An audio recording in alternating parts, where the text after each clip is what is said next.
Bueno, muchas gracias. Bueno, pues antes de nada, yo creo que nos ha tocado un temazo, Raquel, ¿no? Es un temazo. Y además un temazo que en principio es una buena noticia, que cada vez vivamos más años. Esto en principio es algo positivo, ¿no? Algo que igual mete un poquito menos de miedo que la llegada de nuevas tecnologías o otros retos a los que se enfrentan las empresas.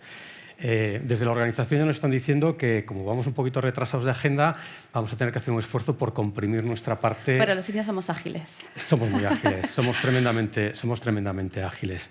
Entonces, un poco la idea que yo creo que vamos a intentar transmitiros aquí, vamos a tratar tres bloques, ¿no? Principalmente. Uno, pues, que tiene que ver con el tema que tratamos hoy, cómo este fenómeno de la longevidad está transformando muchas dinámicas del mercado de trabajo, y esto es algo relevante para las personas que os dedicáis a la gestión de personas.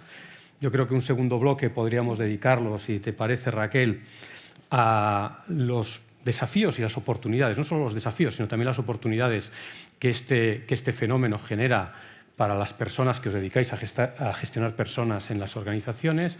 Y luego a mí sí que me gustaría, para que os llevéis algo práctico, ¿no? Porque esto yo creo que también es bueno en estas sesiones, compartir con vosotros pues, cosas que estamos viendo, que están haciendo empresas que se enfrentan a este reto de gestionar esta prolongación, ¿no? De las vidas laborales, que aunque igual no son directamente aplicables a vuestras organizaciones, pues igual os pueden encender bombillas, ¿no? Os pueden dar ideas sobre cosas que podéis hacer en la práctica. Entonces, si quieres, empezamos por el principio, porque yo creo que digamos que el tema también se las trae, ¿no? Porque hablamos de la longevidad, ¿no? Del hecho de que cada vez vivamos más años.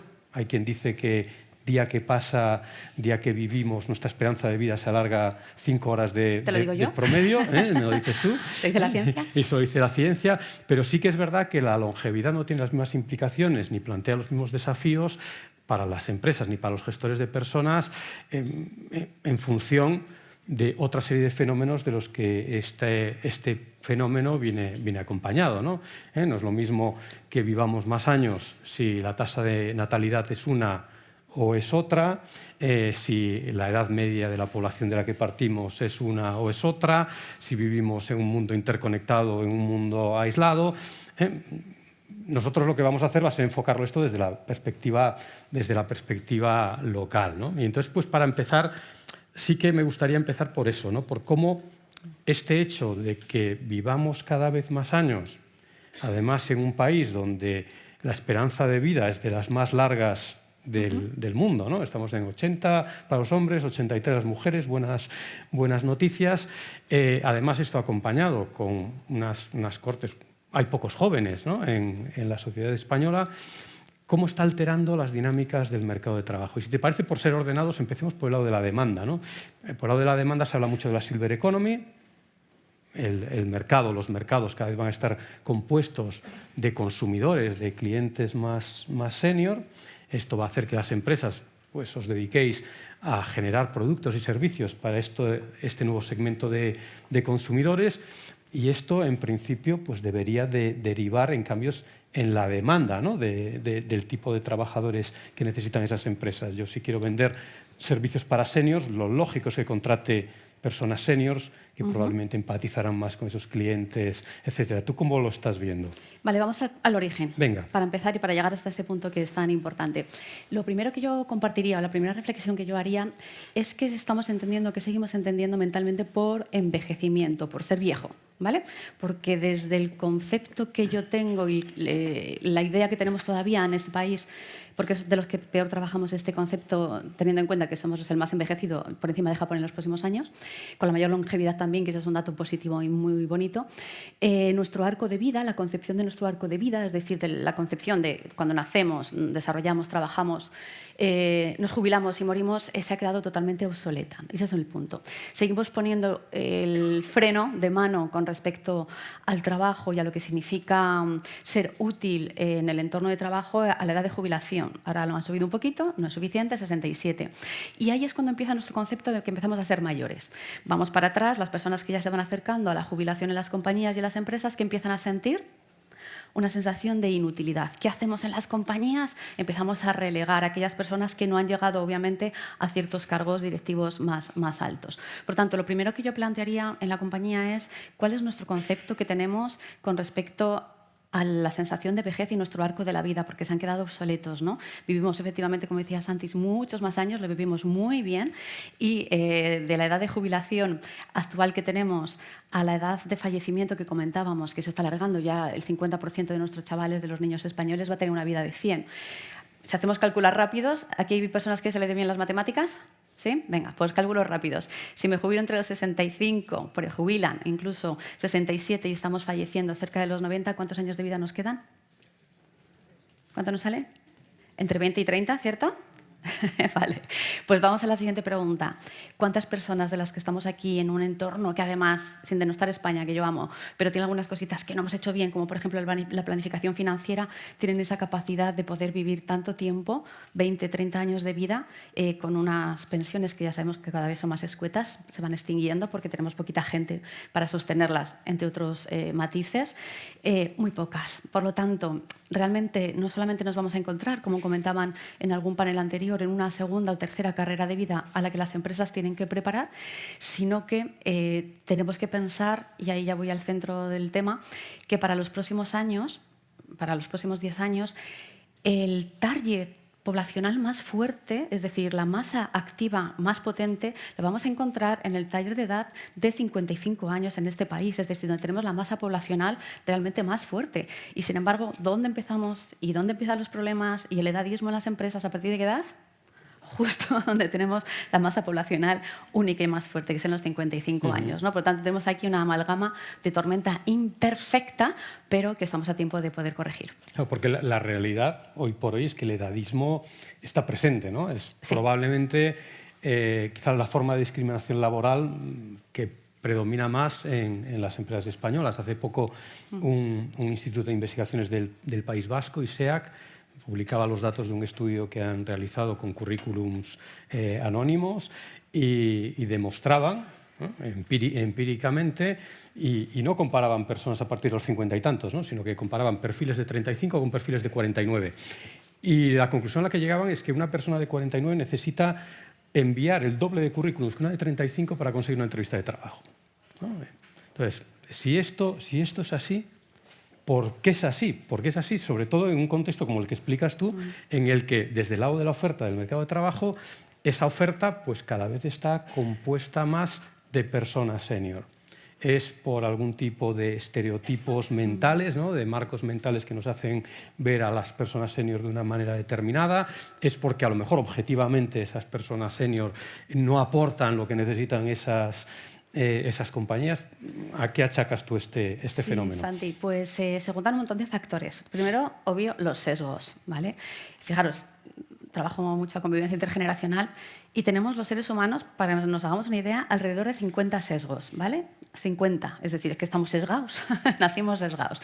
Y uno de los grandes sesgos, no pasa nada, convivimos con ello, pero tenemos que tener la consciencia de pararnos a pensar en ello. Y uno de los grandes sesgos es que hemos hecho una alusión, o hemos hecho una directa aproximación de dos conceptos que toda compañía hoy en día necesita, obviamente, que son innovación y agilidad, a juventud, ¿cierto? Y como agilidad e innovación pertenecen a los jóvenes, ¿quiénes no nos van a aportar en la compañía innovación y agilidad? Las personas más mayores. ¿Qué más sesgos nos encontramos cuando trabajamos estas historias? Pues que, por ejemplo, te encuentras también que la gente más joven piensa que las personas más seniors son personas con falta de digitalización o falta de agilidad en la adaptación de la digitalización, ¿vale? Cuando no hay cosa que tampoco sea más incierta. Si yo hago una pregunta, solamente para que nos hagamos una idea, ¿quiénes diríais que son las personas que más tiempo se pasan con el móvil en la mano, incluido cuando van al baño? ¿Qué generación me diríais? La que os ha venido a la cabeza, ¿cuál es? La Z, ¿cierto? ¿Vale? Pues los estudios nos dicen que es la generación de los baby boomers, las que más tiempo pasa con las tablets o con los ordenadores o con los móviles en la mano. Fijaros, hay que romper un montón de cantidad de sesgos que desconocemos. ¿Qué ocurre? Que tenemos estos sesgos, por un lado, que nos impiden pensar que las personas más senior van a poder traernos lo que necesitamos dentro de la organización, con lo cual, ojo, lo que habrá que hacer a lo mejor son esas que se trabajan en la primera mesa, acciones de reskilling o upskilling con las personas que ya tenemos seniors, no desplazarlas, obviamente, sino tenerlas muy en cuenta. Pero luego también tenemos otro problema asociado a por qué no contratamos a las personas más seniors, más mayores, que tiene también que ver con el pensamiento que tenemos nosotros mismos. Por eso siempre digo, hay una responsabilidad empresarial, pero hay una responsabilidad individual que también tenemos que trasladar a las personas. Y es que me encuentro, y todos nos encontramos muy a menudo, las expresiones típicas de si es que esto me pilla ya muy mayor, ¿no suena? Si es que esto a mí ya me pilla muy mayor. ¿Sí? ¿Qué ocurre? De nuevo, tenemos un arco de la vida totalmente inadaptado a la realidad demográfica a día de hoy, que vivimos muchos años y los vivimos muy bien, y por lo tanto, a partir de cierta edad empezamos a debilitar nuestros intereses, nuestra capacidad de exploración, nuestra capacidad de posibilidad de que podemos obviamente seguir aprendiendo. Entonces hay una combinación personal de que nos vamos autosacando del sistema, que el sistema social y empresarial nos saca, y por lo tanto ahí tenemos esa mezcla para que pues el talento senior mezclado con el joven, porque la mezcla intergeneracional es esencial, pues tendría que ponerse otra vez en valor. Ahí has dado un tema, ¿no? Que es la responsabilidad de la adecuada gestión de este fenómeno al que nos estamos enfrentando, ¿no? Hablas de responsabilidad de los empleadores, responsabilidad, por supuesto, también de las personas que forman las empresas, responsabilidad de los gobiernos, de los legisladores, para establecer un marco que incentive la gestión adecuada de este proceso, porque al final como sociedad pues también nos estamos jugando mucho dependiendo de cómo gestionemos esto. A mí sí que me gustaría enfocar el siguiente bloque más en la empresa, ¿no? Ya que aquí quienes estamos pues sois personas de empresa, gestores de personas. ¿Cómo ves que las empresas tienen sensibilidad actualmente? Porque el edadismo es una realidad, esto no lo podemos negar, y además tenemos datos objetivos, ¿no? Pero ¿en qué medida son conscientes del impacto social que realmente tienen sus decisiones sobre su talento senior? Pues sí, como todas las empresas tienen un impacto brutal con respecto al cambio social, ¿no? Aceleran o a veces generan stoppers con respecto a la evolución necesaria de las tendencias. Diría, fíjate, Santi, que para mí la tendencia demográfica que estamos viviendo en España va a ser y está siendo incluso más revolucionaria que la digital. Fijaros lo que os digo como tendencia, para que la escuchemos, porque nos va a cambiar la vida a todos los que estamos aquí, ya nos la está cambiando. En primer lugar, carreras más largas. Vivimos más años, tema de pensiones, carreras más largas. Bien, ¿cuál sería el proceso desde la perspectiva empresarial? Que ya hay muchas de las que estáis aquí representadas, que estáis haciendo ya cosas. Obviamente, primero la sensibilización, porque creo que todavía hay un campo que nos falta ahí, para después ya pasar a implementar acciones. Lo primero es ver el nivel de age-friendly, que se le llama, que tenemos nosotros con este tema. Es decir, somos conscientes de la práctica del edadismo que estamos haciendo, discriminación por cuestión de edad real, o no somos todavía conscientes de que lo estamos haciendo, porque este edadismo se practica incluso cuando nosotros lanzamos una oferta de trabajo, ¿vale? ¿Qué palabras estás utilizando? Hablamos de los currículums ciegos, quizás muchos de vosotros en vuestras compañías lo usáis, no sirven para nada. Tú me mandas un currículum ciego en el que no me pones foto ni edad, pero por el término como tú te explicas, en 0,2 nos damos cuenta si eres baby boomer, Z o millennial, ¿sí o no? Si es que no tiene sentido. Lo que hay que hacer es cambiar para realmente implementar ese concepto de diversidad y evitar esta mayor discriminación que está por encima de la de género, cultura y todas las demás. El siguiente paso que yo haría, una vez que hemos explorado ese nivel, ¿no?, de edadismo si tenemos y de si somos amigables o no con la edad, ya es entrar en profundidad para implementar una estrategia de age management que se llama, que es de gestión de la edad. Y aquí se tocan todos los palos, que igual que tú haces un viaje del empleado desde el principio, desde el onboarding y previo hasta demás, pues es mirar en todos los momentos del empleado cómo estamos trabajando con el tema de la convivencia intergeneracional y de la inclusión de las personas con edad.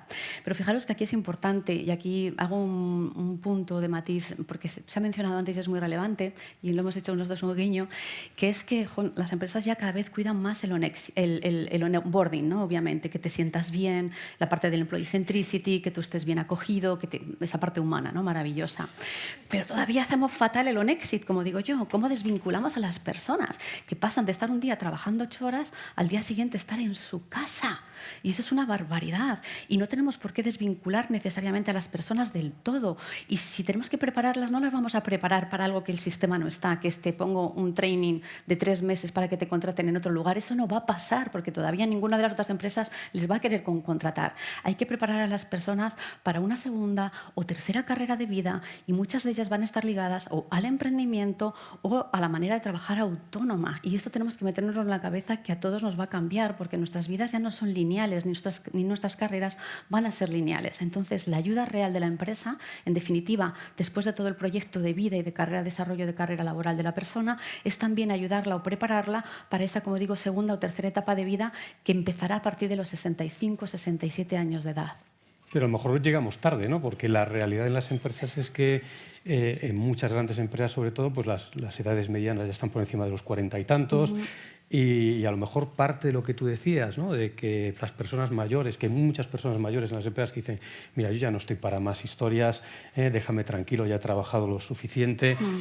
A lo mejor eso tiene mucho que ver con la manera en la que han trabajado toda la vida en esas empresas, ¿no? Sí. O sea, hace un par de años nosotros hicimos un sondeo que era muy interesante, porque lo orientábamos mucho en lo que alguien ha llamado aquí la agilidad de aprendizaje, ¿no? O la habilidad de aprendizaje, la orientación de las personas a aprender cosas nuevas. Y efectivamente, en una primera visión te daba la sensación de que las personas más mayores estaban menos interesadas, ¿no? Las personas de más edad. Pero cuando rascabas, ¿no? en la granularidad de esos datos, te dabas cuenta que la correlación no era tanto con la edad de las personas, sino con el tiempo de esas personas con el tiempo que esas personas llevaban en sus compañías, con el tiempo que llevaban haciendo lo mismo, ¿no? Es decir, hasta qué punto esa realidad social que nos encontramos dentro de nuestras empresas no es el resultado de una manera de gestionar durante muchos años en los que al final hemos favorecido bien poco la curiosidad, si quieres, eso que ahora les pedimos, ¿no? Claro, bueno, es decir, no, ahora quiero emprendedores internos. Pues espera, los emprendedores internos te van a tardar en llegar, porque venimos efectivamente, no todas, pero de modelos postfordistas, sistémicos pesados, jerárquicos, en el que hemos dicho muchas veces lo que tenemos que hacer, ¿no? Con esa frase maravillosa de Steve Jobs, que yo siempre recuerdo, que él dijo, no tiene sentido contratar a personas inteligentes y después decirles lo que tienen que hacer. Qué gran fase, ¿no? Y lo que hacemos es que nos gastamos mogollón de dinero en contratar a gente inteligente y luego los metemos y los moldeamos para que sea lo más parecido posible a lo que yo soy, ¿no? Y proyectamos ese, yo quiero que tú seas un mini yo, porque como yo me gusto, pues busco en mi equipo de trabajo esos mini yo's, ¿no? Bueno, eso está cambiando, obviamente. ¿Qué ocurre? Que a nivel de edad, efectivamente, tenemos aquí, por ejemplo, me recuerda otro sesgo, ¿no? Que es pensar que a las personas les cuesta más cambiar cuanto más mayores son. Y no es real. Lo que ocurre es que esas personas probablemente llevan más tiempo haciendo las cosas de la misma manera. No es lo mismo empezar de cero en un trabajo con una dinámica, con unas metodologías Agile, Scrum, Design Thinking, me da igual a que se esté usando, que una persona que no la ha usado en su vida y se ha pasado 20 años de su vida en un puesto similar, haciendo cosas similares, con una metodología, con una forma de trabajar muy distinta. Entonces, es lo que hablábamos antes. Ahí sí que tenemos que aprender a hacer un reseteo que cuesta para poder implementar esa nueva manera de hacer. Pero no es porque la capacidad mayor de la persona senior de adaptación sea más o menos ágil que la del joven. Son exactamente las mismas. Las capacidades son las mismas, ¿no? Y esto es importante. Ahora bien, sí que es lo que hay que hacer. Yo creo que sí que estamos a tiempo. Yo soy optimista por naturaleza, porque si no, ¿para qué estamos aquí? Claro. No, a la mierda del mundo. No. Entonces, obviamente estamos a tiempo de hacer muchas cosas. Además, las empresas ya estáis trabajando la agilidad en otros ámbitos. Bien, pues vamos a implementar la agilidad con respecto a esto, porque nos cambia la vida. Y, por ejemplo, para mí una cosa muy relevante es empezar a entender y a practicar y a hacer todo lo que podáis en estrategias de convivencia intergeneracional. Pongo mucho foco en esto, porque no solamente son los seniors los más numerosos que estamos, pero tenemos mucha gente joven que está entrando ya, ¿no? Los de 25, la generación Z, etcétera. Pero es que ellos también tienen sesgos con respecto a los mayores, pero también tenemos personas mayores que no pueden soportar la idea de que haya una persona más joven que les lidere. ¿Sí? Es decir, es que mi hijo va a ser mi nuevo jefe, sí, ¿y qué? Tampoco pasa nada. Es decir, es entender que podemos y debemos convivir en función de la intergeneracionalidad, que significa convivir realmente en co-creación y en igualdad. Y esto todavía nos rompe un poco la cabeza, ¿vale? Es que no tienen que tener más los mayores que los más jóvenes. Pues quizás empezamos a equilibrar, porque estamos yendo hacia modelos en general que parten de lo vertical, como bien sabéis, hacia lo horizontal en todos los sentidos, ¿no? Y aquí también tiene que ver con lo intergeneracional, en todos los sentidos, ¿vale? Bueno, Entonces, veo eso que es lo primero. estamos... ¿Ya nos hemos pasado? Veo que estamos comiéndonos el tiempo, pero sin Vale. embargo a mí sí que me La gustaría última. que tratáramos un último tema antes de cerrar para establecer un pequeño puente con la mesa anterior, que también yo creo que ha tratado sobre uno de los temas más relevantes, ¿no? De los mayores desafíos que a los que os enfrentáis las empresas, que es la llegada de la inteligencia artificial de una manera totalmente brusca, ¿no? Y tremendamente rápida a las realidades de vuestras organizaciones. Y también para dar motivos, ¿no? al público a que hagan algo con su talento senior, ¿no? A mí me gustaría preguntarte qué es lo que tú crees que las personas senior pueden aportar, ¿no? En este momento de cambio tecnológico profundo en el que a lo mejor los paradigmas mentales de muchas empresas están en el mundo va a ser de los jóvenes, de los digitales. ¿Qué nos pueden aportar los seniors? Lo que ellos se crean que pueden aportar y lo que nosotros consigamos hacer que se crean que puedan aportar. Es que es exactamente lo mismo que una persona más joven o exactamente lo mismo que cualquier otra persona de edad. Creo que el problema que tenemos a nivel de seniority es que según vamos envejeciendo, vamos encaminados hacia la invisibilidad y eso es un problema. Y fíjate que cuando yo hablo de introducir a personas, cuidar el talento senior en las empresas, para mí no lo de 55, 60, que somos súper, ultra jóvenes. Estoy hablando de introducir y de mentalidad de personas y trabajar con personas de 80. Por lo tanto, realmente creo que hay que trabajar la autoestima de las personas que empiezan a sentirse invisibles o inservibles y eso tenemos que empezar a trabajarlo mucho antes y después aportarán exactamente lo mismo que cualquier persona de cualquier otra generación. Pues muchísimas gracias, Raquel. Muchas gracias, Santi, un placer. a ti. Un placer. Gracias a vosotros.